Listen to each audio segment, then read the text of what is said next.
ఈనాడు group సంస్థల chairman Cherukuri Ramoji Rao శనివారం తెల్లవారుజామున 4:50 తుది శ్వాస విడిచారు. ఈ నెల 5న ఆయనకు శ్వాస తీసుకోవడంలో ఇబ్బందులు తలెత్తడంతో హైదరాబాద్లోని ఓ ఆసుపత్రిలో చేర్చారు. అక్కడ చికిత్స పొందుతూ ఆయన కన్నుమూశారు.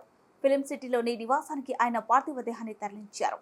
1936 నవంబర్ 16న కృష్ణా జిల్లా పేదపారుపూడిలో ఓ సామాన్య వ్యవసాయ కుటుంబంలో జన్మించిన రామోజీరావు ఈనాడు దినపత్రికను ప్రారంభించి తెలుగునాటి హిస్టరీ క్రియేట్ చేశారు. అలాగే సినీ రంగంలోనూ తనదైన ముద్ర వేశారు రామోజీ. ఉషా కిరణ్ మూవీస్ సంస్థ ద్వారా అనేక విజయవంతమైన చిత్రాలను రూపొందించి తన అభిరుచి చాటుకున్నారు. ప్రతిఘటన, మౌన పోరాటం, జడ్జిమెంట్, మయూరి, కాంచనగంగా వంటి ఎన్నో గొప్పలను నిర్మించారు. అడుగుపెట్టిన ప్రతి రంగంలోనూ చెరకని ముద్ర వేశారు. జర్నలిజం, సాహిత్యం, విద్యారంగంలో ఆయన చేసిన సేవలకు గాను 2016లో కేంద్ర ప్రభుత్వం దేశ 2 అత్యున్నత పురస్కారం పద్మ విభూషణ్తో సత్కరించింది.